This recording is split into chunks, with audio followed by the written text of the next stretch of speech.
Olá, pessoal! Estamos aqui de volta com mais um DFcast. Eu já estava com saudade de vocês, espero que vocês também. Estamos aqui com um convidado muito legal, espero que vocês curtem bastante. A gente já estava no bate-papo aqui, são uma história bem incrível, espero muito que vocês curtem. Compartilha, manda para os colegas, essas são as informações bem importantes para vocês. E meu convidado de hoje é o Bruno Ledcraft.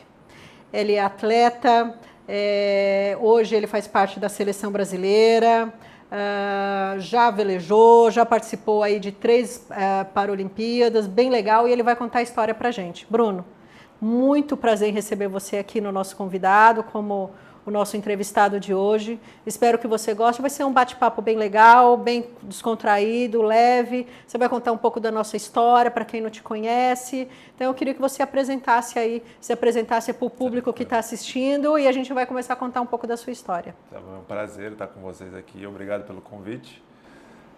Sou Bruno Ledcraft, hoje estou com 38 anos, né? Sou aqui da região mesmo.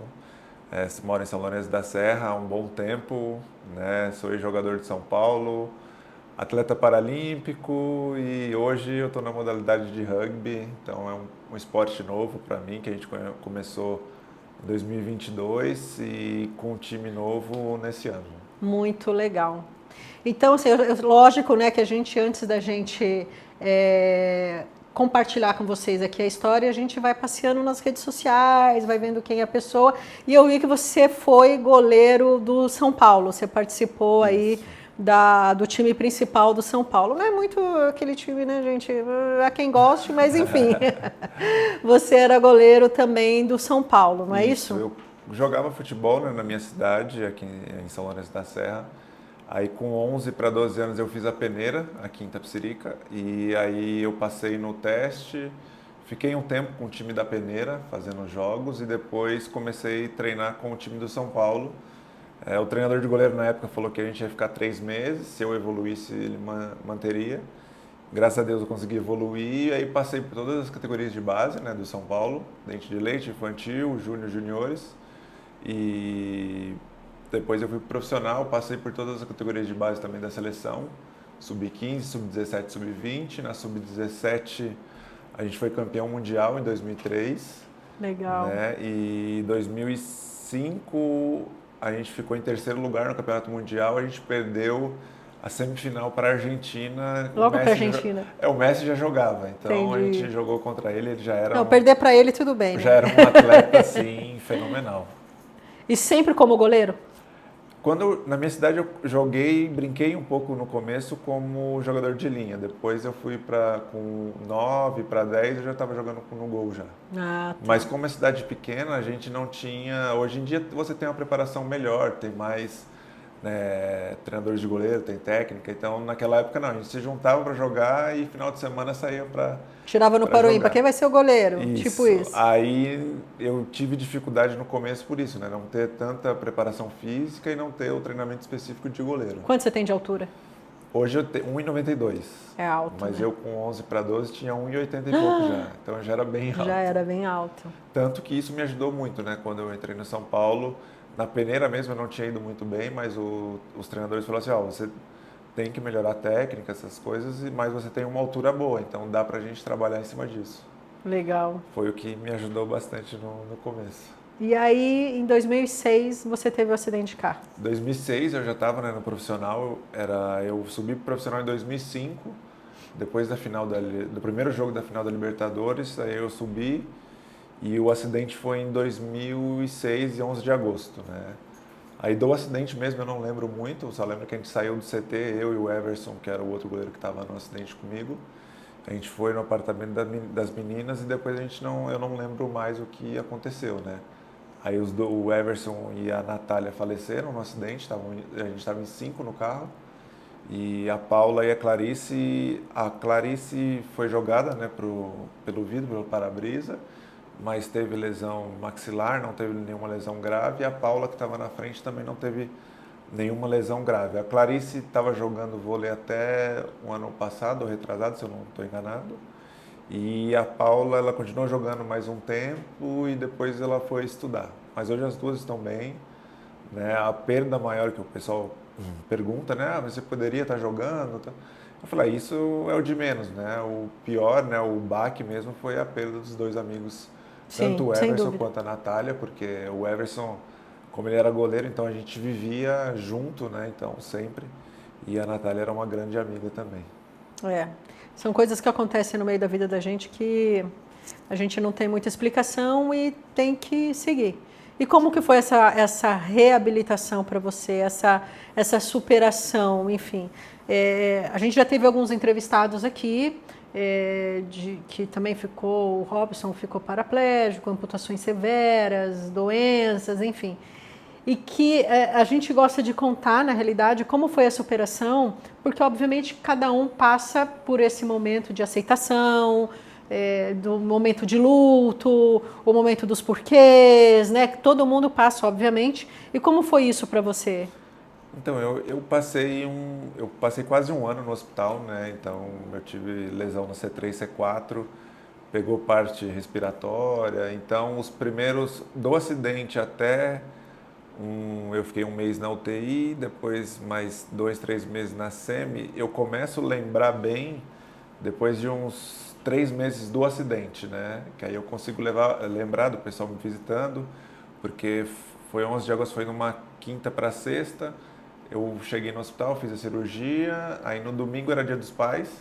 Aí minha mãe e meu pai falam que quando eles entraram na UTI eu estava mexendo os braços normalmente, só não mexia as pernas, mas estava mexendo na máscara de oxigênio tudo e conversando, mas eu não lembro. E aí depois de acho que 11, 12 dias a minha medula desinchou. Foi onde eu tive que fazer a fixação na cervical, foi onde eu perdi todos os movimentos, né? O médico, né, falou com meus pais, falou, a gente precisa fazer essa cirurgia, colocar placa e pino. E o diagnóstico é esse, como vai passar pino entre a medula, vai lesionar. E o diagnóstico é só de mexer os olhos, respirar por aparelho e comer por aparelhos, né? Esse seria a minha vida a partir de 2006. E foi um baque, né, para todo mundo, mas para mim eu fiquei sabendo isso bem depois. Depois. Então eu não tive, né, não passei, acho que por esse luto. Eu sabia que tinha acontecido, quando eu já lembro, né, no hospital eu sabia que tinha acontecido alguma coisa, mas como eu estava com traqueostomia, então eu não falava. Então eu só fazia alguns gestos, alguma coisa, barulhos com a boca. Mas eu sabia que alguma coisa tinha acontecido, mas não tinha como perguntar para Sim. alguém, né? Então tentava mexer o braço, tentava mexer a perna, tentava falar e não saía nada. Eu falei, alguma coisa aconteceu. Mas o baque maior foi quando, porque aí a Clarice e a Paula foram me visitar, não lembro se no final do ano ou em janeiro. E aí, quando eu já estava falando, já fazendo o tratamento com a fono, já, aí eu perguntei para minha mãe por que o Everson e a Natália não Não foram me for. visitar, né? Uhum. Então, aí ela foi me explicar. Eu acho que foi, acho que o pior dia, assim, né? Que foi um baque mesmo de saber que eles tinham falecido. Mas aí o restante eu sempre foi muito de boa, não ficava me questionando o porquê ou para que aconteceu, né? Procurava ali melhorar dia a dia, não tinha tanto movimento, mas eu fazia algumas coisas dentro do hospital com meu pai ou com minha mãe, que tentar virar uma carta de baralho, que era muito difícil, parecia que era um saco de cimento, uma cartinha de baralho, tentar com os fios mudar Você fez canal. reabilitação aonde? Eu saí do hospital, eu fazia no hospital, né, no São Luís, no Morumbi eu fiquei, que o São Paulo me deu todo esse suporte. É isso que eu ia falar. O São Paulo tem uma base muito Isso, e o São Paulo tinha, extraordinária e eles deram todo o apoio para você. então, eles me deram todo o suporte desde do acidente, né, porque tanto com o helicóptero da Polícia Federal que foi fazer o resgate, o Dr. Sanches já estava junto. Quando eu cheguei, quando meus pais chegaram no hospital, porque eles não conseguiram ir no helicóptero, o Rogério, o goleiro, já estava fazendo minha ficha médica e o São Paulo deu todo o suporte, tanto que meu pai e minha mãe, como a gente morava longe ali do Morumbi, emprestaram um flat ali na Giovanni Sim. para eles poderem ficar, porque eu sou filho único, então um dia ficava um dia ficava outro. E então era bem puxado, né? Quando eu estava na UTI, às vezes não precisava dormir, mas sempre estava ali para pegar notícias. E aí, conta de hospital, e depois eu fiquei mais 4 anos em São Paulo, né? Ali perto do Hospital São Paulo, do Luci, né, que hoje é Luci, Sim. mas antes era, acho que o Inreia, né, acho que era o centro de reabilitação, mas hoje é o Luci. Aí eu comecei fazendo o Luci, a reabilitação, e o São Paulo, né, alugou uma casa e eu tinha, né, assistência 24 horas, enfermeiro, médico não 24 horas, mas auxiliar tinha Sim. 24 horas, fisioterapia de domingo a domingo e mais os equipamentos que eu precisava. O São Paulo me deu todo o suporte, fora que aí eu fiquei encostado, né, pelo auxílio-doença, e mesmo o auxílio-doença me pagava uma parte e o São Paulo pagava o restante do contrato, que eu acho que eu tinha mais 3 anos acho, de contrato. Então eles me pagaram até o final do contrato e hoje mesmo eu não recebo nada financeiramente do São Paulo, mas tenho portas abertas lá. Às vezes a gente faz tratamento ali no Luci, sabe que é pelo Sim. SUS, e às vezes um exame no HC demora, porque é muito cheio, Sim. então eu ligo para alguém ali, falo, doutor, estou precisando fazer um exame em tal lugar, esse tal exame. Não, peraí que eu já ajudo aqui. Aí eu vou, faço. Quando eu vou no Morumbi também sou muito bem recebido, tive lá quarta-feira Eu vi que passada, você postou. então é muito bom, é muito gratificante, né, saber que a gente fez coisas boas pelo São Sim, Paulo e sim. deixou A porta a aberta, né? porta aberta, porque às vezes você faz uma coisa errada e se fecha, né? Então eu agradeço São Paulo e depois do acidente mesmo é o que me abre portas, né? Por ter sido jogador no Sem São dúvida. Paulo, então o pessoal vai, mas o pessoal só fala que você foi, para mim é muito bom, abre portas, né? Então Sem não é uma dúvida, coisa sem ruim. dúvida, sem dúvida. Então estou procurando fazer meu nome, né, no esporte Sim. paralímpico, mas a gente sabe que o futebol no Brasil é o que manda, né? Então Eu acho que assim, óbvio que a gente tá. Eu acho que os outros esportes, né, coletivos, como foi aí o vôlei, basquete, enfim, até o futebol feminino, mas falando um pouco do coletivo, tá ganhando seu espaço, porque aqui todo mundo fala, terra do futebol, não é? Mas eu acho que eles estão ganhando um espaço maior, né? e a gente, e agora eu como estou no esporte paralímpico, eu vejo, né, tanto o olímpico como o paralímpico, a gente fala as diferenças gritantes que tem em relação ao investimento. Patrocínio, né? Porque você pega, aqui a gente faz mais no Brasil, né? Até que fora do país, você vê a NBA com mais patrocínio, futebol americano também. Mas aqui no Brasil, o que você consegue investimento é futebol, Né? né? Porque você vê mesmo atletas olímpicos e paralímpicos medalhistas que passam necessidade para treinar, Treinar. né? Então, a gente vê a dificuldade, né? E o pessoal também fala assim, o futebol rola muito dinheiro. Sim, tem muito dinheiro, mas não vê aí, porque eles falam, o Neymar ganha muito dinheiro, fulano ganha tanto de dinheiro, mas você pega o Brasil com milhões de atletas aí, tem atletas que ganham menos um salário mínimo e Puxa às vezes vida. paga para estar jogando. É por amor Né? mesmo, né? Então eles veem, o que aparece muito na televisão é os jogadores de mídia que ganham milhões, mas a realidade do futebol é diferente. É diferente. Né? Os clubes grandes, sim, tem uma boa estrutura, mas passa por dificuldades também, né? E os atletas de times menores e que saem do eixo aí de primeira divisão já passam um sufoco. Eu Né? imagino, eu imagino. Mas eu só tenho a agradecer ao São Paulo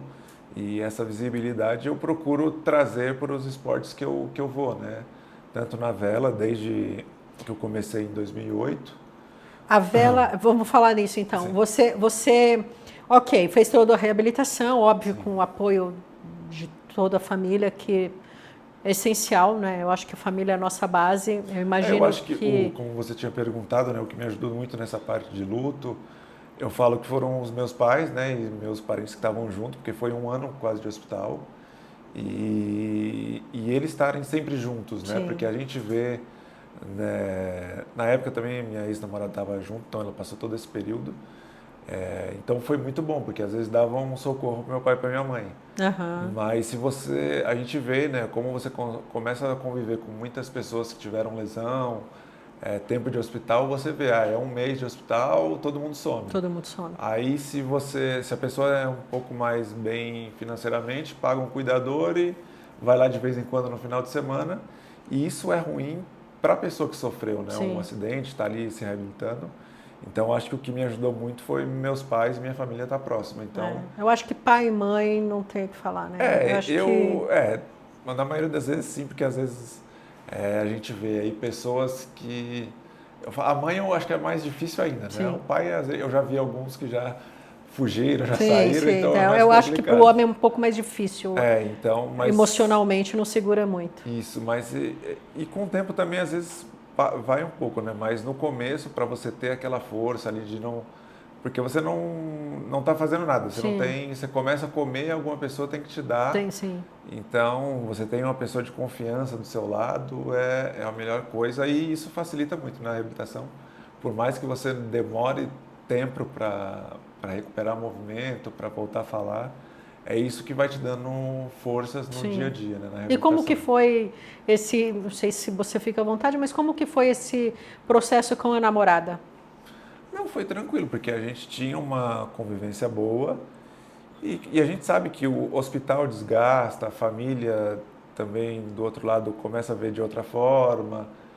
São oportunidades que vão, que queira ou não queira, você, em vez de você estar fazendo uma coisa no final de semana, você está dentro do hospital fazendo uma visita para uma pessoa que você estava junto que antes não tinha nada. Sim. Então é totalmente diferente. Mas eu não julgo, né? Foi muito bom, agradeço todos os momentos que a gente teve. Mas para mim foi tranquilo. E a gente terminou depois que eu fui para casa, né? Então tava um pouco puxado, mas levei numa boa. Não me esquento, não levo rancor. Porque assim, a gente, enfim, como eu falei para você ali nos bastidores, eu estou há muito tempo no segmento. Então a gente escuta muitas histórias, muitas histórias. Eu tenho uma de uma menina que ela estava noiva, ela tinha ido para o interior, porque eles iam comprar uma casa. Estava ela com um noivo, e eu acho que não lembro se os pais dela ou os pais dele no carro. E aí teve um acidente de carro também, o acidente, acho que explodiu o carro, pegou fogo, ela teve parte do corpo assim, muito queimada, porque ela estava dormindo no carro, o resto acho que conseguiu sair um pouco mais rápido. E ela teve uma queimadura muito forte. E assim, o noivado acabou ali. É difícil a gente julgar, né? Porque a gente não sabe quem está ali do outro lado, enfim, não é essa a questão. E a gente vê também outras histórias que, até um dos entrevistados nosso, que ele ficou paraplégico, uma lesão medular de uma inflamação na medula, ele entrou no hospital achando que era pedra no rim, o Robson, e a medula dele inflamou, ele já tinha um filhinho de 2 anos, tal, e enfim. E conheço toda a história porque a gente se conhece há muito tempo. E no meio, quando ele reabilitou emocionalmente, reabilitou família, reabilitação em casa, porque muda tudo, né? Sim. Muda a casa, muda tudo, a família tem que estar junto. E aí ela quis engravidar. Ela falou, eu quero ter outro filho. E ele falou, não quero, imagina, a gente já tem um e agora... E ele falou, putz, eu fiquei com muito medo. Fiquei com muito medo de ter outro filho, como que vai ser, como que é. E depois vocês quiserem ouvir a história, tá lá também, nossa história no podcast, dá uma visitada lá. E a mulher dele falou, eu esperei todo o processo de reabilitação. Todo o processo de reabilitação. E agora você vai me falar não. E aí ele se encheu de coragem e, enfim, tiveram os gêmeos...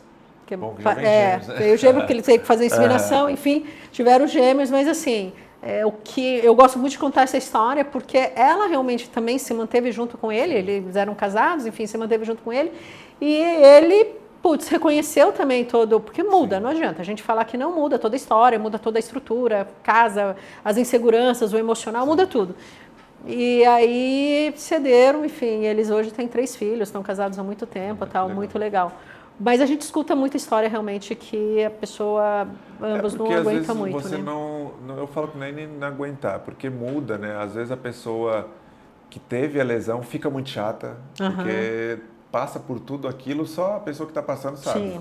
Quem está em volta sabe um pouco, mas não está na cabeça da pessoa ali. Então, muitas vezes a questão de revolta, de querer... Porque às vezes você pede a pessoa fazer alguma coisa e não vai ser do seu jeito, Sim. né? E aí você já está nervoso, está estressado e aquilo vai, todo dia aquilo ali... Desgasta, né? Desgasta.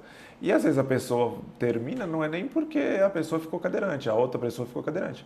É porque o ambiente não estava legal. Você não é obrigado a ficar com a pessoa que está cadeirante só porque ele ficou. Sim. Então a pessoa também que teve a lesão tem que saber lidar com a outra, tem que continuar os mesmos cuidados com a pessoa. Por mais que você não consiga fazer tanta coisa, você tem que se preocupar com a outra pessoa que está junto com você.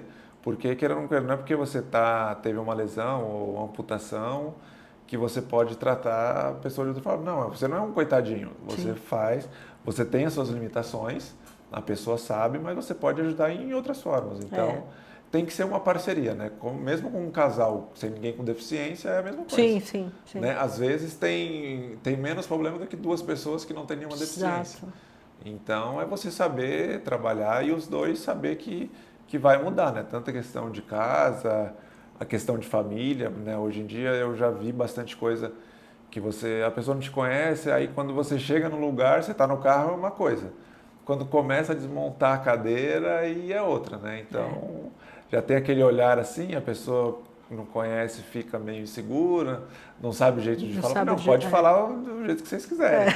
E qualquer coisa que falar que eu não gostar, eu vou te falar. Então, pode ficar bem. E eu sou super de boa, então com isso eu nunca tive problema. Então, para mim é bem tranquilo. E aí você, continuando no esporte, você foi velejar. Como que você foi para esse segmento, né? Para essa trilha? O que te levou para velejar? Então, eu estava fazendo reabilitação, comecei a fazer ali na Unicid, na Zona Leste. Eu fazia hidroterapia e aí uma das professoras que já deram aula lá, ela tem um projeto aqui na Represa do Guarapiranga, né? Que é o do Paradesportivo Superação, o nome do clube, se eu não estou errado. Ela e o marido dela, né, a Berenice e o Renato, eles têm esse projeto até hoje.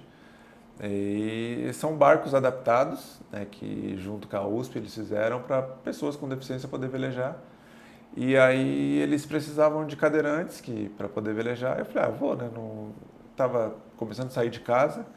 Aí a gente saiu, conheceu, não tinha movimento nenhum, foi um dia de garoa, frio aqui em São Paulo. E aí me colocaram no chão, né, do barco, foram 4 pessoas me segurando, porque eu não tinha controle de tronco nenhum. E velejei, achei muito legal, nunca tinha entrado num barco à vela antes do acidente. Aí demorou uns 6, 7 meses para eles montarem uma cadeira para colocar no barco. E aí, a princípio, eu comecei a velejar como reabilitação, né? Para conhecer mais gente, porque tinha mais atletas. Para fortalecer músculo. Para fortalecer, para ganhar movimento. Tinha feito natação também, para ganhar um pouco mais de movimento. Mas a natação eu não cheguei a competir. E aí, quando eu estava na vela, isso foi em 2008, o treinador, né, que era na época, ele foi para a Paralimpíada da China. Quando ele voltou, ele falou, tem uma classe para tetraplégicos, né, que consegue velejar, mas é uma classe mista, então precisa ser um homem ou uma mulher. E se você treinar e achar uma parceira, a gente consegue tentar ir para Londres, né? Que legal. E aí a gente começou a treinar, aí lá na faculdade também tinha a Elaine, né, que era paraplégica, e a gente começou a treinar num barco adaptado, isso em 2009, aí 2010. Em 2011 teve um mundial que a gente foi fazer parte e tinha 5 países para 4 vagas, né? Então a gente estava ali para disputar com 2 países a última vaga, porque o nosso barco que era diferente, né? Não era o de competição mesmo. E a gente chegou lá uma semana antes para adaptar um barco alugado, para tentar saber como que velejava no barco alugado, com condição totalmente diferente. E a gente conseguiu ficar com a 3ª vaga. Que né? legal! Eram 3 classes paralímpicas na vela. O 2.4, que é o individual, o Sonar, que era o barco com 3 pessoas, e o Scud, que é essa classe mista. E das 3 classes, só a gente conseguiu classificar para Londres. Então foi muito bom, foi gratificante, porque eu tinha o sonho de ir para a Olimpíada, né? Em 2008. Sim. O pessoal que jogou comigo, tanto na seleção quanto no São Paulo, foi, né, para a Olimpíada. Então eu só mudei as datas e de Olimpíada para Paralimpíada. Exato. Né? E aí eu comecei, o começo me ajudou muito o esporte, porque como eu não tinha nada de movimento, eu comecei a treinar, então o que eu tinha que fazer no barco era levar a alavanca para trás e para frente para dar a direção no barco e a Elaine trabalhar as velas, os cabos para poder juntos, né, dar velocidade para o barco.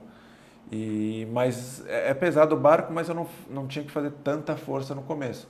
Mas quando eu comecei a velejar, dava 15 minutos, eu estava cansado, não tinha força no braço para nada. Aí eu chegava em casa e falei assim, eu tenho que ganhar força no braço. Então tinha dia que era 11 horas da noite, minha mãe queria me matar porque eu estava fazendo peso, alguma coisa. E no começo a gente não tinha, né, caneleira de academia, essas coisas, então a gente pegava o saquinho de feijão, de arroz, eu amarrava no braço e tentava fazer. Trabalhava com o que tinha em casa. E não era nem o movimento certo, né? Era tipo, eu conseguia movimentar isso aqui, então fortalece isso aqui. Sim. Então foi o que me ajudou muito e eu falo hoje em dia, a pessoa que sofreu uma lesão ou alguma outra coisa, se conseguir conciliar a fisioterapia com o esporte, porque a gente sabe que domingo a domingo fisioterapia fica uma coisa muito chata. Sim. Então, se você consegue colocar um objetivo que é o esporte para te ajudar, fica mais leve, né? Então, e isso que me ajudou bastante. Aí a gente participou mesmo da Paralimpíada de Londres, foi mais participação, a gente nem chegou a disputar, né? Porque era coisa tudo nova pra gente, mas a gente conseguiu em Londres, né? Por ter participado, a confederação na época conseguiu fazer um projeto para o Rio 2016. Que legal. Porque da nossa classe mesmo não tinha um barco em 2011. Aí para a Paralimpíada você tem que comprar o barco, né? O país tem que ter o barco próprio. Aí comprou esse barco e na Paralimpíada conseguiu fazer um projeto para fazer uma base no Rio para os Jogos de 2016. Atrasou um pouquinho, né? Porque a gente sabe, Brasil, acabou os Jogos, a base foi ficar pronta final de 2014 para 2015. Mas você ainda teve um ano um ano e meio de treinamento que a gente viu que faz a diferença, porque aí eu participei do Rio e a gente saiu de último em 2012 para 8º lugar muito legal. Em 2016. A minha meta era chegar em sexto, eu acho que dava para chegar em sexto, mas já foi uma vitória grande. E a gente viu que com treinamento, com material, o mínimo, né, possível. O básico para você ir, né? O básico, e você treinando, você consegue evoluir. Foi muito bom e isso que me ajudou, porque quando eu comecei em 2009, era 15 minutos eu ficava cansado. Em Londres eu já ficava 3, 4 horas lá velejando, porque são 2 regatas durante o dia. Treinando tranquilo, e mal todo às vezes dava 5 horas, a gente no mar ou onde era a competição. Então, em 2016, a gente treinava 5, 6 horas tranquilo. E já não cansava tanto. Ficava cansado da tensão, né? Mas não aquele cansaço de você mexer um pouquinho e já tá cansado. Sim. Isso te fortaleceu muito a musculatura? Fortaleceu muito e eu ganhei muito movimento de 2008 para 2009 para 2016, né? Porque se o médico falou que você só ia mexer o olho, né? Aparelhos, quer dizer, isso é uma grande vitória, né? Saindo do hospital, quando eu saí do hospital, eu já não saí com traqueostomia. Já tinha tirado da traco, então eu conseguia falar bem devagar, né? Cansado, mas conseguia. E já estava comendo sem, né, a sonda pelo nariz. Que milagre a gente não explica, a gente vive. A gente agradece Exatamente, a gente vive. Vai fazendo. E o esporte te ajudou muito, né? Nessa reabilitação, na conquista de músculo, movimento. A vela foi o primeiro, a natação foi o primeiro porque você não movimenta, você tem pouco movimento de braço para você poder nadar, né, e não ficar... Começo eu tomei muita água, né? Porque o pessoal respira, tal, na hora que você vai respirar já está embaixo d'água e está bebendo água. Então, mas me ajudou bastante. Hoje em dia eu consigo nadar, não para competir, mas para pelo menos ficar boiando ali, nadar um pouco para fazer um fortalecimento. E a vela me ajudou bastante, porque eu tive, quando eu saía de carro mesmo, meu pai que tinha que colocar no carro. Hoje em dia eu já consigo, né, sair sozinho, com uma pessoa auxiliando. Você consegue transferir da cadeira para o carro sozinho? Com a tábua de transferência eu já consigo dirigir. E o que me ajudou depois da vela foi o rugby, né? Então esses 2 anos aí que eu já tô... Que aí deu uma parada, né, do esporte na vela em 2016. Por quê? Opção ou porque patrocínio? Opção forçada, né? Entendi. Porque a gente sabe o Brasil tem essas burocracias, né, que acontecem. E um preconceito absurdo também, não? Não foi nem tanto preconceito, foi má gestão, né? Porque o investimento que a gente conseguiu para ter essa base no Rio foi mais de 7 ou 8 milhões, né? Com equipamentos, com container, oficina, sala de fisioterapia, sala de estar dos atletas. E aí acabou os jogos, né? Eu estava morando em Niterói, voltei para São Paulo. Eu falei, vou pegar um mês de folga e depois eu volto a treinar de novo.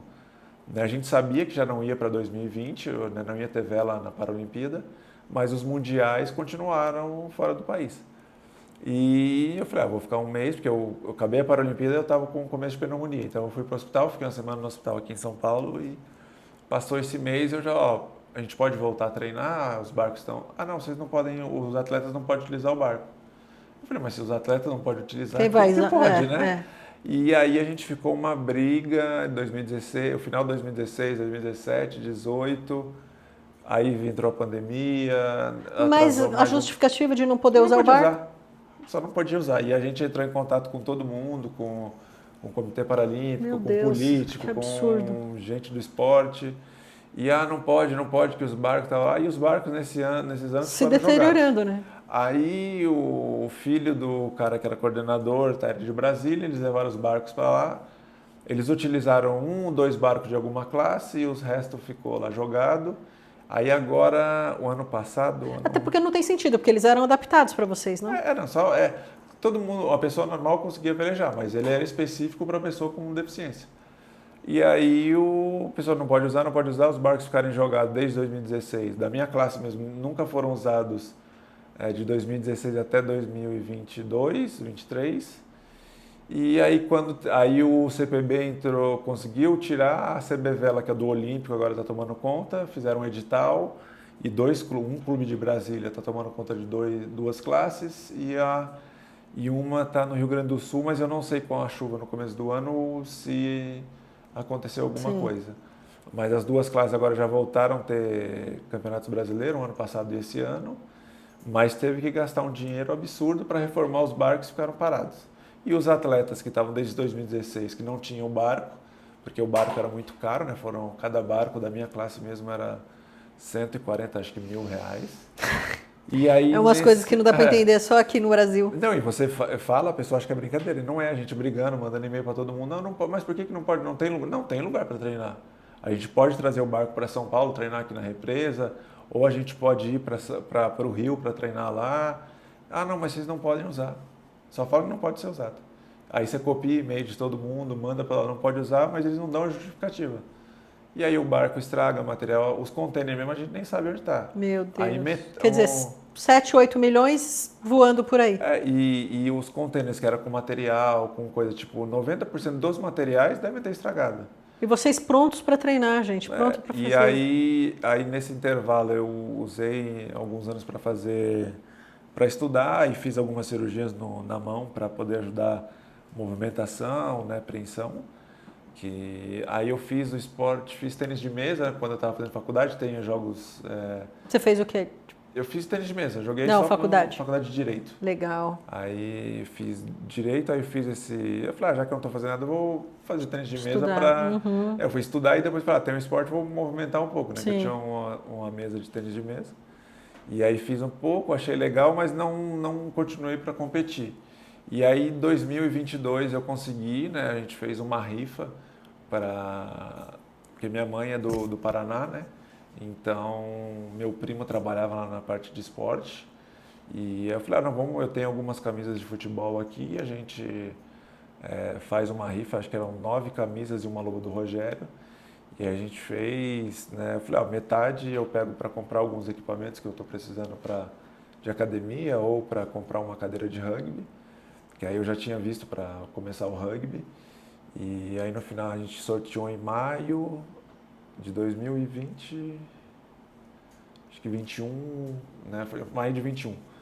E aí a gente sorteou, conseguiu um valor até que bom, né? Aí eu peguei metade e comprei alguns equipamentos e comprei a cadeira de rugby também e metade foi para a E por que o rugby? Porque, tudo bem, você parou lá a vela até por causa dos problemas que vocês tiveram, não podia usar, porque é um absurdo, né, gente? Brasil. E por que você foi para o rugby? Por que essa modalidade? Então, o pessoal, eu já tinha conheci o rugby quase na mesma época que eu fui velejar. E alguns atletas já tinham me convidado para poder fazer o rugby. Mas aí, como eu já tinha começado na vela, eu não troquei, eu não consegui conciliar os dois. E aí, como eu estava parado, eu vi que era um esporte coletivo, né? A vela era em dupla, mas não é a mesma coisa de ser um esporte com mais atletas. Aham. Então eu falei, vou conhecer. Aí eu conheci, fui um dia conversar com um menino lá em Campinas e aí sentei na cadeira, a cadeira nem era da minha medida. Fiquei umas 2 semanas com dor nas costas, que nossa senhora. E aí eu achei muito legal, né? Minha mãe não gostou muito, que era muita pancada, Isso que eu muito ia barulho. falar, eu ia entrar nesse assunto, Né? porque Ela falou assim, não, você não volta aqui não, porque esse negócio vai machucar. Eu falei, não, aí passou um tempo, aí a gente fez essa rifa, porque eu falei assim, não, para começar, no mínimo tem que ter uma cadeira Sim. adequada, porque senão não dá para começar. machuca mesmo. Mas assim, primeiro, qual a diferença, até para o pessoal de casa entender, qual a diferença do basquete sobre rodas? Né, a gente já, enfim, tem alguns colegas que fazem, e a gente até tem um amigo que também foi para a seleção brasileira de basquete, pro rugby. Então, o basquete tem a classificação, a mesma classificação funcional que tem no basquete tem no rugby. Só que o basquete, a maioria dos atletas ou são paraplégicos ou amputados, né? Então você pega a maioria das pessoas que tem uma paraplegia, ele tem um tronco bom e os braços e mão boa. No rugby, o rugby foi feito para tetraplégicos.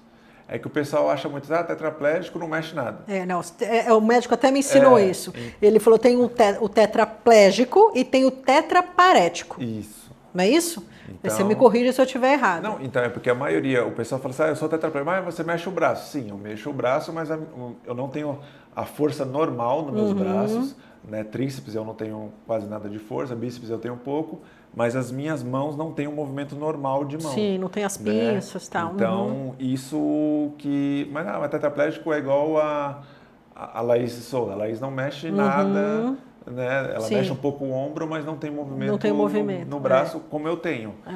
A Mara Gabrilli, senadora, também não mexe, mas faz algumas coisas, mas não tem esse movimento. Então, muita gente acha que o tetraplégico só mexe a cabeça e... É bom a gente entrar nesse assunto, gente, até porque o tetraplégico não pode dirigir, porque ele não tem os movimentos, né? Ele tem realmente a perda total, como a Mara Gabrilli, como não tem os movimentos necessários para dirigir. O tetraparético, ele tem a perda funcional dos 4 membros, contudo, pelo menos 2 membros, normalmente superiores, têm um pouco mais de força, um pouco mais de movimento, que permite poder dirigir, participar de campeonatos, de esporte, como é o caso E aí é isso que distingue do basquete, né? Porque eu não lembro ao certo a pontuação no basquete, que acho que vai de 1 a 4, se eu não estou enganado. Do rugby ela vai de meio ponto a 3,5. Aí hoje em Essa dia, pontuação seria de movimento, é isso? Com uma classificação funcional. Tá, classificação então, funcional, no rugby, ok. eu sou meio ponto, então é a mais baixa que tem. Então, dentro dos meio pontos, tem alguns atletas que têm mais funcionalidades que os outros. E agora eles colocaram também congênitos, né? Então você tem que ter no mínimo 3 membros comprometidos, né? Aí tem atletas que não têm, são 2 amputações na perna ou uma formação e um dos braços, ou às vezes nas mãos, né? Então tá entrando também e agora começou o PC, né? Paralisia cerebral. Que aí dependendo da classificação, isso tudo passa por uma classificação funcional e aí eles vão e te dão essa pontuação. Aí é mais isso que muda, e mais batida do que no basquete. Porque no basquete você não pode ter muito contato na cadeira, né? Você só pode cercar o outro atleta. No rugby não, no rugby cadeira com cadeira você pode bater. Se você bater no da roda para frente, pode... Mas e aí, vocês não ficam com medo de bater? Não, eu fico imaginando, por exemplo, bastante. igual você Eu falar, minha mãe não mas... queria... Né, porque a gente fica preocupado que, você acabou de sofrer, estou dando um exemplo, você já está com a lesão, está fazendo, ok, o esporte é legal, mas, putz, e aí, você vai se machucar, vai cair? Eu acho que o impacto é mais no começo, mas depois que você começa a ver e ter o contato, você tem umas quedas, às vezes se machuca um pouco o ombro, o braço, bate cabeça, corta algumas coisas, mas não... porque você não pode ter contato o atleta com o atleta, né? Se o atleta encostou na mão do outro para tentar roubar a bola, é falta. Já era. Ah, tá. Mas de bater cadeira, o que assusta é o Meu barulho. Deus, é o barulho. Por Porque isso que eu acho que tem proteção também, sim, óbvio, então, né? Vocês têm toda uma segurança, né? No rugby são 2 cadeiras. Uma cadeira de ataque, para o pessoal que é um pouco mais... É bem mais rápido, né, do que os de defesa, mas tem atletas que vai até a pontuação 2 que usam cadeiras de defesa para depender do que o time dele precisa dentro de quadra. Porque o rugby é jogado em uma quadra igual de futebol de salão, Tá. de 28 por 15. Tem os locais que são feitos trás, que são 2 cones, que é a marcação. Então você pega a bola, você tem que passar com a bola e no seu contato entre a bola é a mesma linha. Do basquete ou tem Não, algum é uma outro bola, peso? ela é parecida com a de vôlei, mas é específica de rugby. Tá. Não é igual a de futebol americano e nem a de rugby convencional. Ela é parecida com a bola de basquete, de vôlei, mas ela é específica para o rugby. Tá. E aí tem todas, né, as regras dentro do jogo e tem essa classificação funcional que os 4 atletas dentro de joga 4 contra 4 e os 4 atletas dentro de quadra não pode passar a pontuação de 8. Então você pega 2 atletas 3,5, você tem que ter mais 2 meio pontos para dar os 8 pontos. Ainda é um esporte misto, né? Mulheres jogam com homens ainda. Agora, essa semana mesmo, está tendo um campeonato feminino lá em Paris. O Brasil conseguiu levar as meninas que jogam aqui. Então elas começaram os jogos ontem, vai acho que até domingo, mas ainda é um esporte misto, né? E quando você tem mulheres em quadra, você pode jogar com meio ponto a mais, né? Então acontece de jogar 2, 3,5, você coloca um meio. Se for uma mulher que for meio, você consegue colocar o outro atleta como um ponto. Então você vai estar jogando 7, 8, com ela 8,5. Então você consegue jogar com meio ponto a mais. E no Brasil, atletas mais de 45 anos conseguem abaixa meio ponto. Se eu tiver mais de 45 anos e jogar, eu jogo como se fosse 0. Então aí a equipe em quadra pode jogar com 8 pontos e meio. Entendi. Então aí dentro do jogo tem várias regrinhas que são mais complicadas. Entendi. Mas eu depois Quanto tempo de jogo em quadra? São 4 quartos de 8 minutos, só que parando a bola. Saiu a bola, para. Tá. Só conta a bola em movimento, então são 8 minutos, mas tem jogo que demora a terminar tudo 1h30. Porque aí você tem 4 timeouts, que são 4 tempos que você pode usar dentro dos 4 quartos. E tem 2 tempos de 1 minuto que você pode utilizar também nos 4. E você tem que estar super preparado, né? Porque vocês correm o tempo todo com Porque a movimento. porque você tem que, quando começa o jogo, você tomou o ponto, você tem 12 segundos para o jogo, você tem 10 segundos para colocar a bola em jogo para o seu atleta. Quando o atleta pega a bola aqui na quadra de defesa, tem mais 12 segundos para ultrapassar o meio da quadra. E depois, assim, e ao todo você tem 40 segundos para fazer o ponto. Entendi. Então é bem dinâmico. Antigamente saía a bola e a pessoa ficava enrolando e ia passando o tempo. Mas hoje com essas regras você tem que ser bem dinâmico. Então você tem que ter uma preparação física boa, uma parte física muito boa.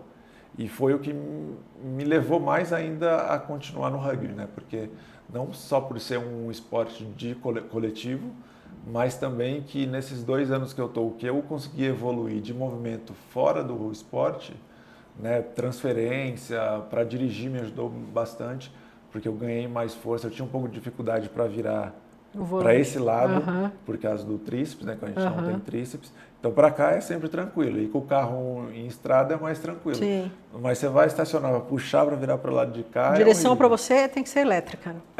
Mas hoje em dia está bem mais fácil, Sim. né? Por causa do rugby eu melhorei bastante. E isso, tipo, eu posso melhorar isso, então você vai treinar e vai te ajudando no dia a dia, né? A parte mesmo de fazer xixi, que a gente faz uso do catéter para poder passar a sonda. Antigamente eu não conseguia sozinho, né? Precisava da ajuda da minha mãe, ou do meu pai, ou de alguém que estava junto. Hoje em dia eu consigo fazer sozinho. Você já tem uma independência maior. Já dá maior. uma independência bem melhor, porque quando era na época que eu fazia faculdade, eu não conseguia passar sozinho. Aí tinha um amigo meu que estudava comigo, aí eu vinha, né? Eu falei, não, eu saía de casa às 6 horas, 5, 6 horas da tarde, eu ia voltar, chegar em casa às 11 horas. Aí, então eu ficava meio restrito de ficar tomando líquido, alguma coisa. Aí eu saía de casa com fralda. Colocava uma fralda para não ter problema de vazar. Mas às vezes a bexiga enchia. Eu chegava em casa, estava explodindo a bexiga e não tinha essa... Aí depois que eu comecei a sair, eu levava, não conseguia, mas eu falava, ó, mano, me ajuda aqui, falava pro meu amigo me ajudar. Sim. Então, mas aí quando você consegue fazer sozinho... É uma independência muito aí maior. é que você não tem que ficar usando fralda, que é uma coisa muito desconfortável. E aí você sai tranquilo. Minha mãe também fica mais tranquila, meus pais ficam mais tranquilos, porque sabem que eu não vou voltar com a bexiga cheia, quase explodindo, tendo o perigo de ter um AVC ou alguma outra complicação. Mas aí ficou muito mais fácil, porque aí a hora que eu quero ir no banheiro eu vou, faço a sondagem ali e me ajuda. E como é que foi essa parte de você voltar a dirigir? Da sua independência na direção? Foi muito depois do acidente? Foi antes do acidente? Como é que foi? Não, foi depois, que teve esse 1 ano do hospital. Eu acho que foi que eu fiz a reversão da CNH. Aí eu demorei um pouco, porque a gente tinha um carro manual, até trocar para um automático. Eu acho que depois uns 2, 3 anos depois do acidente mesmo. Mas mudou a chave? Deu mais uma independência? Eu sempre quis, mas no começo eu tinha pouco movimento, né? Então até para eu passar para o carro era complicado, para eu ficar no banco do carro era mais difícil, porque eu passava o cinto e no começo passava mais umas 2 faixas para ficar preso, para você, porque você não tinha, porque eu não tinha segurança ajuda do braço, no tronco. Eu não ajudava o braço e meu tronco era muito ruim. Hoje meu tronco não é bom ainda, mas já tenho um controle melhor que já me facilita em várias coisas. Mas aí também teve esse período para ganhar movimento, ganhar um pouco de... E também trocar o carro, né? Para colocar um carro automático e para conhecer, ver a adaptação que precisava ser feita, tudo certinho, para poder, né, ter a segurança de voltar a dirigir também. Porque hoje tem, enfim, tecnologia de ponta para poder dirigir, tem comando de voz, tem um adaptador que a parte toda elétrica. O nosso primeiro entrevistado, que vocês olharam lá, é o nosso querido Pedro Pimenta, que dirige com os 4 membros amputados, não sei se você conhece ele. Ele dirige o carro dele tranquilamente, baixa estatura. Então, trazendo essa tecnologia, né, para os veículos, hoje facilita muito, porque antigamente, uma entrevista até que eu falei com Carolina, que é uma entrevistada nossa, pessoa com deficiência física tinha muito preconceito. Não estou dizendo que não tem, mas eu acho que a gente melhorou muito nesse sentido, porque, enfim, deficiente não podia sair de casa, era tratada como se fosse uma doença contagiosa, né? Era o coitado, tinha muito vitimismo em cima. E hoje a gente percebe que, enfim, mudou muito a história. Vocês têm uma independência muito grande, todo mundo briga pela acessibilidade, pela inclusão, porque não é só a inclusão, né? A gente costuma dizer, não é só incluir, é realmente tornar acessível em todos os... Porque às vezes você tem muitos lugares que são acessíveis, mas você não tem a pessoa lá porque ela não tem a forma de sair de casa. Às vezes o transporte público é muito ruim. Aí o pessoal, tem isenção disso ali, mas é porque não tem o transporte igual a gente estava falando. Porque quando você fala, mas você tem carro, eu tenho o carro para ficar mais fácil para eu poder sair. Porque se eu for depender de um transporte público, você não sai de casa, né? Você vai ficar ali dentro de casa mesmo. Então, mas os ônibus hoje têm elevador. Tem, mas não funciona. E quando tem, não funciona. Ou quando tem vontade, a pessoa não sabe mexer, manusear, ou quebra no meio do caminho. Então, é complicado. Então, essa liberdade de você poder dirigir é uma coisa fantástica. Eu falo que é a mesma coisa quando quando eu comecei a velejar, porque você não tem movimento de quase nada, né? Depois do acidente. E você está dentro do mar ali, como se você estivesse dirigindo um barco, né? Sem ninguém, só você e a outra pessoa, ou a outra parceira, para poder fazer as coisas ali, é uma liberdade, né? E quando você vai dirigir, eu quero ir em tal lugar, você pega o carro, vai, você sabe que, igual no meu caso, eu tenho que sair com alguém, mas quando eu não saio, eu paro em algum lugar, tem como tirar a cadeira ali para mim, me ajudar em tal coisa, eu preciso usar a tábua, preciso colocar aqui. Então a gente vai conversando e consegue ir saindo. Então, mas mudou muito, né? Muda, porque antigamente a cabeça também das famílias que acompanham, né? No começo, pô, como que você vai sair sem poder passar sonda, é uma preocupação. Como que você vai sair do carro sem ninguém para ajudar lá? Ajudar a gente sempre Sim, acha alguém, né? sim. Para O alguém, brasileiro, conversa, nesse sentido, é muito vai empático, né? falando e não tem problema, né? Mas essa facilidade de você poder pegar, não, vou sair hoje aqui, vou pegar o carro e vou para a praia, né? Vou dar uma volta lá e vou voltar. Sim. Então, é uma sensação de liberdade que a pessoa que não tem, tá no estresse do dia a dia, tá ali andando para um lado e para o outro, fala, não, eu vou sair daqui pegar um trânsito para ir lá. Não, às vezes você fica feliz até de pegar trânsito, você tá dirigindo, tá ali Sim. tranquilo, tá escutando música bem de boa, então... Muda, né? Algumas coisas passam a ter um pouco Você mais de começa a dar valor, né? valor às pequenas coisas, né? Sim. Eu falo, uma das coisas que eu dei muito valor depois é de comer sozinho, né? Porque quando eu não conseguia comer, alguém tinha que ficar dando comida para mim. Aí a gente foi para casa. Aí às vezes ou era minha mãe que me ajudava a comer, ou era auxiliar que estava em casa que ajudava. Ou ela tinha que comer frio, esquentar depois a dela, ou a minha mãe, todo mundo comia e ela tava todo mundo comendo e ela me dando comida. Depois que todo mundo comeu, eu terminava Mãe, e né? ela. Aí eu falei, não, eu tenho que começar a comer sozinho. Aí eu pegava o garfo, ou pegava a colher na época. Aí eu falei, vou pegar aqui, né? Aí tentava aqui assim. Aí, beleza, colocou um pouquinho de arroz e feijão ali na colher. O problema era trazer até a boca. Que você vinha até aqui, aí caía aquele negócio no prato de novo. Aí você respirava. Teve uma vez que eu fiquei quase 1 hora para comer 10 colheradas de... Mas é uma coisa que vai te estimulando. Então é uma coisa que você começa a dar valor. Porque no dia a dia você come rápido, Sim. sai. E você Então não essas pode pequenas desistir, coisas. né? Porque se desistir vai ser pior, né? Sim. Então tem que ir colocando. Eu falo que são objetivos pequenos, né? Igual eu falo, quando eu estava no hospital, antes de sofrer um acidente, tinha um objetivo de ir para a Olimpíada e jogar no São Paulo como profissional. Aí depois mudou, eu estava no hospital tentando virar uma carta de baralho para tentar ganhar um movimento. Aí quando eu fui para casa era mudar o canal da televisão e aos poucos foi indo. Depois foi voltar a dirigir, fazer outro esporte. Então aos pouquinhos você vai aumentando. Vai fazer o quê? 10 O anos? meu acidente fez 18. 18 anos. Fez 18. É verdade, foi Eu estava 2006. com 20, Uhum. aí fez 18 anos. Então nesses últimos 2 anos de rugby, eu tive uma melhora que eu não tive, né, fisicamente dos outros 16, 14 anos. É mesmo. Aí, porque me ajuda muito. E você né? treina todos os dias? Porque você não treina só para o esporte, você deve fazer alguma academia para fortalecimento muscular, etc. Quando eu fiz a rifa, né, para ajudar a escolinha e também para comprar a cadeira, né, eu tenho até que agradecer o pessoal que ajudou. Tem um dos diretores de São Paulo que eu fui vender, né, passar a rifa, que tinha um grupo do pessoal de São Paulo. Eu passei, eu falei, como que eu posso te ajudar? Eu falei assim, não, você comprando o número e passando para o seu grupo de WhatsApp, para pessoas que você conhece. Eu falei, não, a gente quer ajudar de uma outra forma. Eu falei, a rifa é para comprar a cadeira de rugby, mas eu preciso de uns aparelhos de academia, porque a academia que eu faço aqui na minha cidade foi para um segundo andar e não tem um elevador, porque é num posto de gasolina e só tem o térreo e o primeiro andar. E eu falei assim, para os caras colocar um elevador vai demorar muito e vai ser muito caro. E o dono não vai querer colocar para... Eu falei, não, então eu tenho que, pelo menos 2, 3 aparelhos. Aí ele falou, não, me cota os aparelhos e manda aqui pro meu secretário e tal.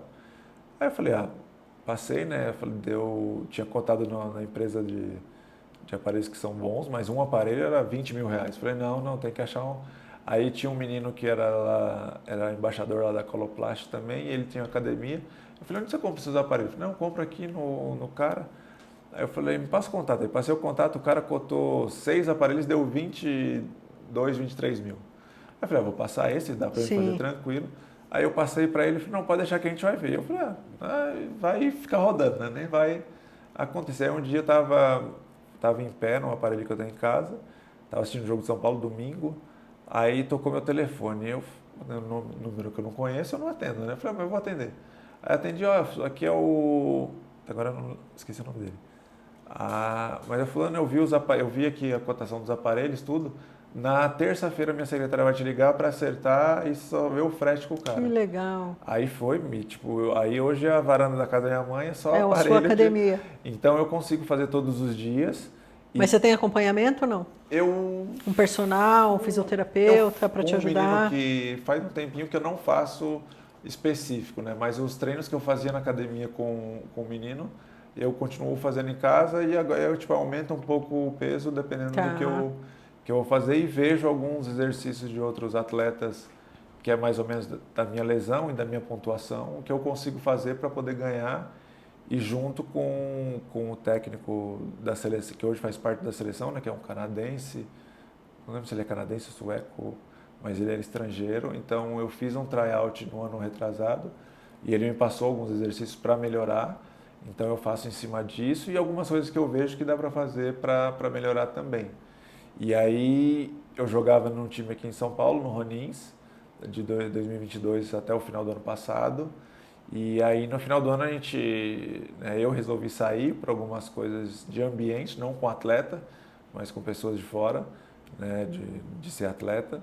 E aí um outro menino também saiu e a gente falou, vamos montar um outro time, ou a gente fica treinando sozinho e quando chegar próximo de um campeonato a gente vê um time que está precisando, né? Então, e aí foi onde eu lembrei, né, da Eliane, do Instituto Entre Rodas, e aí eu falei, eu conheço uma moça que tem um instituto, vamos conversar com ela que vai facilitar muito. Gente boníssima, Eliane, você precisa vir aqui, né? Vai facilitar. É muito querida ela. Vai facilitar muito a nossa vida por questão de ter que montar do zero, que é muito gasto e é muita burocracia, né? Que a gente não ia ter noção nenhuma. Liguei para ela, ela conversou com o Aranha, que é o diretor esportivo, eles toparam. Em janeiro mesmo já estava montado o time, já estava afiliado na Associação Brasileira de Rugby em Cadeira e já conseguimos alguns projetos pelo Instituto também.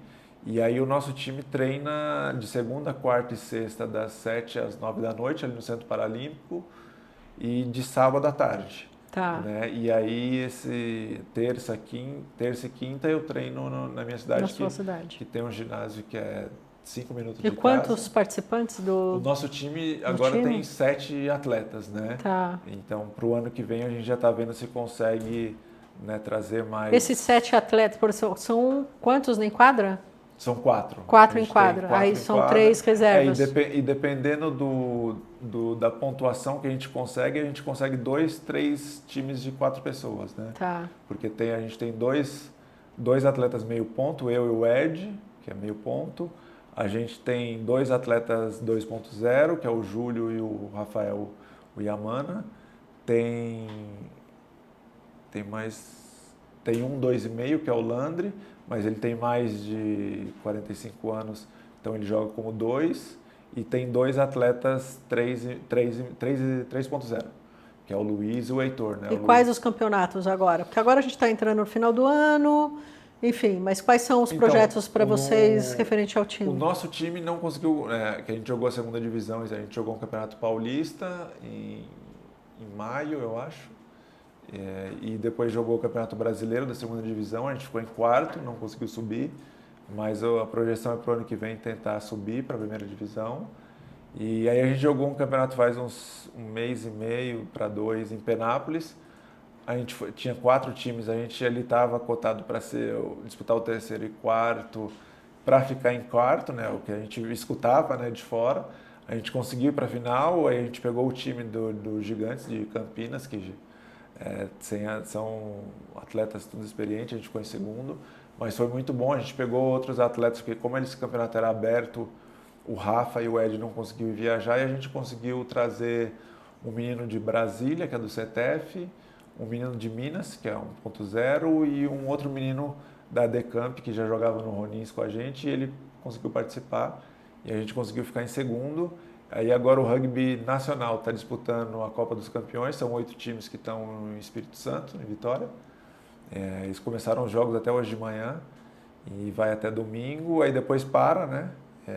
O recesso, né, do final do ano. Aí o nosso time deve treinar até o dia 15 ali no CT, até quando tiver quadra, porque a gente estava com um problema, quando tem evento no CT e eles utilizam as quadras, Sim.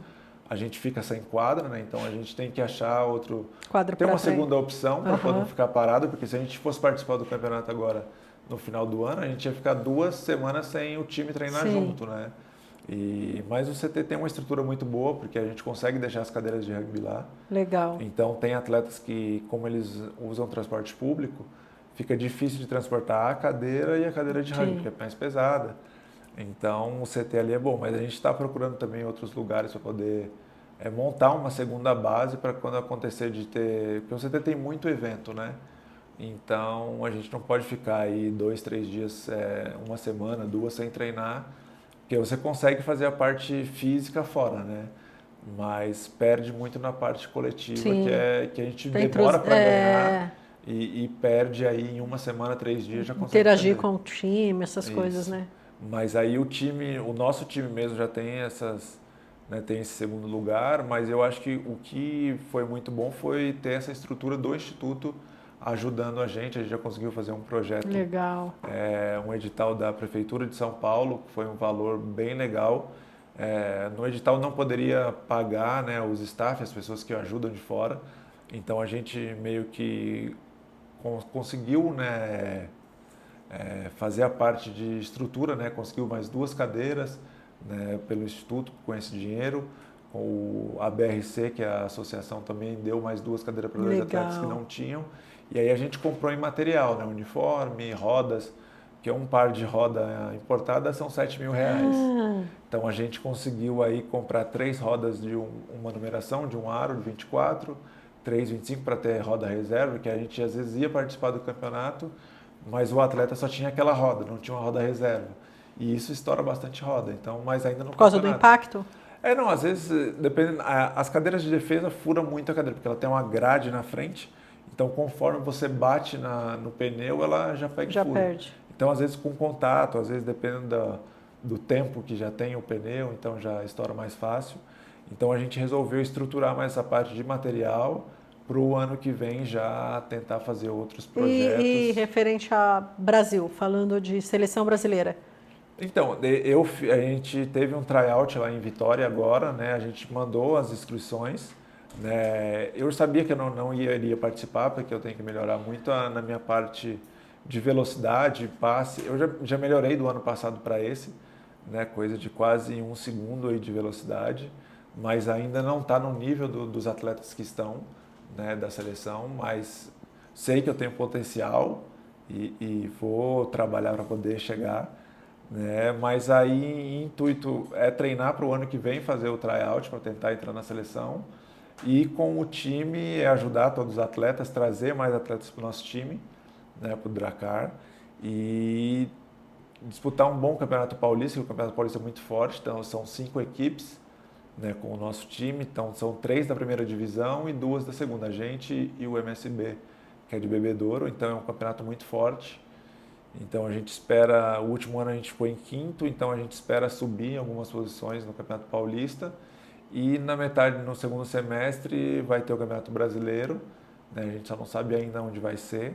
Quando que começa depois agora do recesso? Quando que vocês começam então, o pessoal os treinos? Já deve treinar. A gente já fevereiro, janeiro ou só fevereiro? É porque eu não sei quando que o CT volta, né? Porque eles dão uma pausa, acho que do dia 15 de dezembro a 15 de janeiro para fazer manutenção de quadra, fazer essas coisas, e o pessoal tem um pouco de férias também.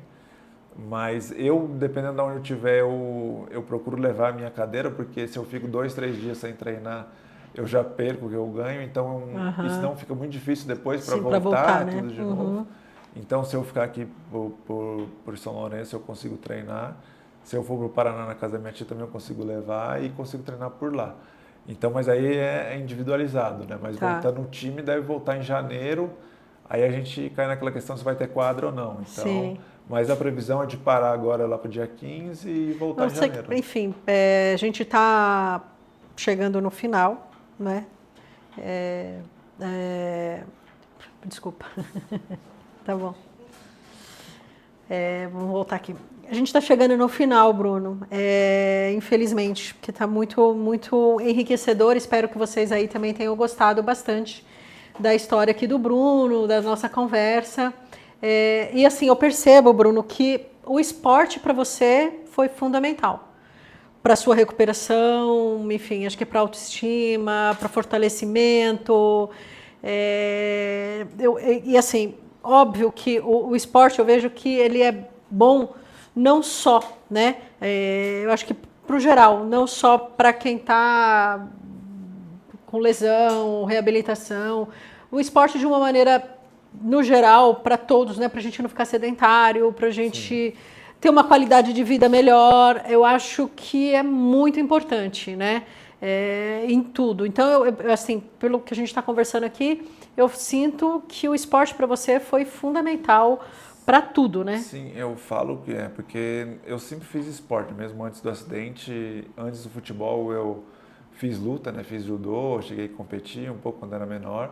E eu acho que, eu falo sempre, né? Falo para minhas primas que têm os filhos, meus primos pequenos, se conseguir colocar a criança para fazer um esporte, para te dar disciplina, te dar, né, outra visão de mundo, vai ajudar muito a criança quando crescer, né? Porque te dá uma responsabilidade desde cedo, né? Você cumprir horário, eu fazia judô. Disciplina, né? A disciplina do esporte de luta, eu acho que ainda é mais rigoroso do que os outros até, mas em questão de horário, né, essas coisas. O futebol também me trouxe muita disciplina, porque eu tinha que cumprir horário. Eu saí...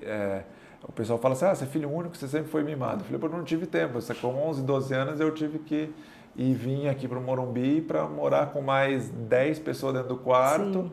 Então, para mim ainda era bom que a minha casa era próxima, então eu conseguia voltar de final de semana. Sim. Mas eu conheci muitos meninos que moravam no Maranhão, ficava 1 ano, 6 meses sem voltar para casa. Então, você vê a dificuldade que é, e quando você consegue ter essa responsabilidade, você tem que ter essa responsabilidade mais cedo, você começa a dar valor às outras coisas, né? Então, o esporte me ajudou no futebol, porque quando eu entrei no São Paulo eu tive que melhorar muita coisa, então isso me ajuda nos outros também, né? Na vela me ajudou muito, porque era uma coisa que eu não conhecia, uma coisa que eu tive que aprender do zero.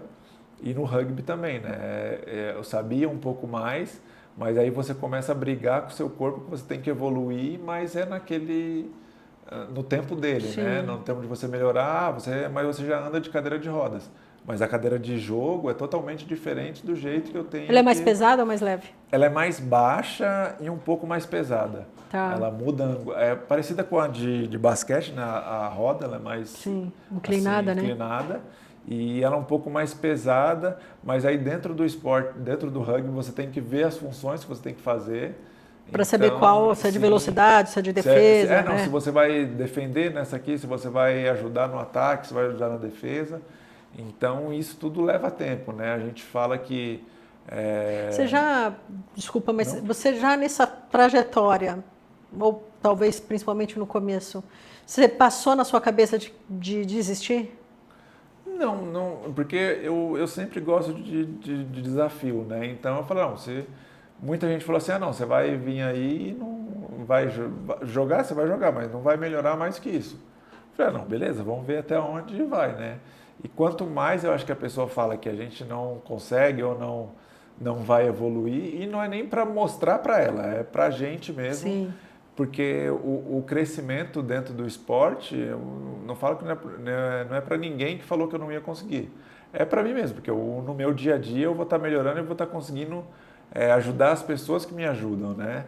Eu falo isso porque já são 18 anos, minha mãe e meu pai tendo que me ajudar. Então, o que eu puder facilitar para eles, de não ter que ficar me pegando, porque quando eu comecei, eram os dois, tem que me pegar, um pega em cima, outro pega na perna, para colocar dentro do carro, um peso, e antes era um pouco mais pesado, porque eu estava um pouco mais gordo hoje, mas são quase 1,20 m de perna, 80, 90 quilos, então é um peso, e você fazer isso 4, 5 vezes no dia, então eu falei, não, eu tenho que ajudar. Agora a tábua de transferência, eu saio da cama, minha mãe põe a perna para fora, posiciona a tábua e eu faço força com o braço, então já vai facilitando, então já é um peso a menos para eles carregarem. Aí, às vezes, minha mãe não dirige, só meu pai que dirige. Então, eu preciso ir no médico. Então tem que esperar daqui tanto tempo para meu pai poder levar. Porque ele faz transporte escolar, então tem essa... Sim. Não, eu tenho carro, a gente pega e vai. Aí, quero sair para tal lugar. Vamos embora, mãe, vamos embora. Então, você vai melhorando para você e para as pessoas. E para as pessoas, né? E no esporte, a pessoa fala assim, não, você não vai evoluir porque sua lesão... Eu falo, não. O médico falou que eu ia estar com o aparelho e ia estar... Então, a gente vai mudando as coisas e E o esporte é muito, acho que o atleta, né? Eu falo a diferença da pessoa que já era do esporte, que tem uma lesão, é totalmente diferente de uma pessoa que não fazia um esporte, né? Não que ela não tenha também a Sim. vontade, porque a pessoa depois que... Mas se empenhar, vai conseguir fazer. Vai conseguir, mas eu acho que a mentalidade que tem de tipo, isso aqui é difícil. Para o atleta, não tem nada difícil. Sim. E, tipo, nada é impossível. Tem o que não foi feito, mas não é impossível. Se já fizeram, eu vou fazer melhor. E se não foi feito, eu vou ser o primeiro. Então, a gente gosta de desafio. Sim. E para poder estar não calando a boca das outras pessoas, mas é tentando melhorar Superar o máximo, todos os dias, superar, né? E melhorar o nosso dia a dia, né? A gente sempre foi melhor. Eu treinei ontem, treinei bem, então tem que ser melhor do que eu fui ontem. Uma mensagem que você deixa aí para o seu público, para o público da escola, uma mensagem que você deixa para quem está nos assistindo, te acompanha, o que você deixaria aí? Qual a orientação, ou lição, ou, enfim, uma mensagem que você deixaria aí para a galera? Eu acho que para o pessoal, né, viver da melhor forma possível, aproveitar todos os momentos, né, se você tem deficiência ou não tem, porque às vezes a gente vê muitas pessoas com deficiências que vivem muito melhor que uma pessoa que tem todos os movimentos e reclama toda hora, porque tá ruim isso, tá ruim aquilo.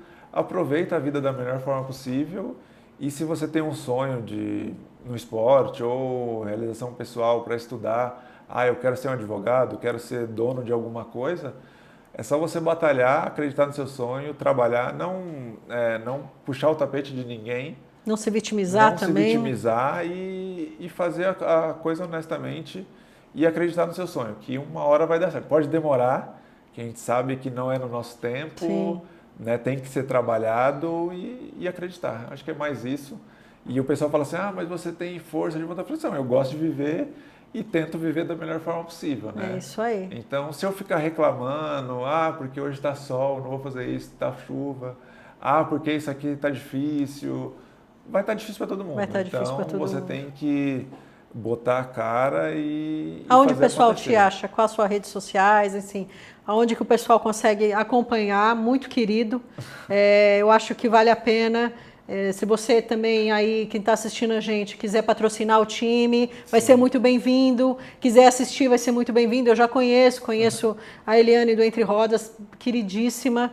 Aonde que o pessoal pode te achar, onde contatar, enfim? Então, eu tenho o Facebook, mas eu uso pouco, né? Eu uso para algumas coisas, mas uso mais o Instagram, né? Bruno Landgraf. Repete de novo, por favor, que eu cortei. Bruno Landgraf 1, né? O número 1. Vai estar aparecendo para vocês aí na telinha, gente. E aí é mais por lá. Também tem o Instagram do Entre Rodas, que é o instituto que o time faz parte.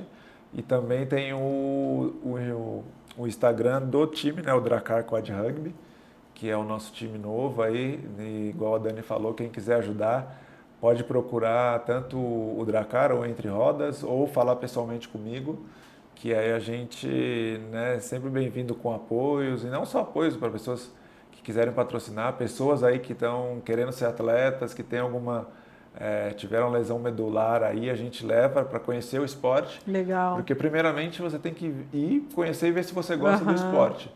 Aí depois, né, você gostando, a gente vê se você é elegível para o esporte, faz uma classificação funcional e dando tudo certo, você pode fazer parte não só do Dracar quanto do Instituto Entre Rodas. Gente, puxa, que prazer, muito enriquecedor. Muito obrigada pelo seu tempo, pela sua disposição de participar do nosso podcast.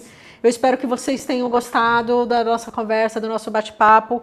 Curtam, compartilhem. Quanto mais informações a gente conseguir atingir ou passar para frente, né, mais a gente consegue agregar essas informações às pessoas, ao esporte que é tão amplo, tão enriquecedor, não só visível, vamos colocar assim, na moda ou conhecimento, trazendo holofotes, mas o esporte realmente... além de melhorar o condicionamento físico, musculatura, dá um up para qualquer pessoa, seja pessoa com deficiência ou sem deficiência, mas realmente melhora muito a qualidade de vida. Acho que é importante vocês procurarem a fazer. Agradeço muito o nosso bate-papo, agradeço muito mesmo, espero que vocês gostem. E é isso, gente. Espero vocês no próximo episódio. Obrigada pelo tempo.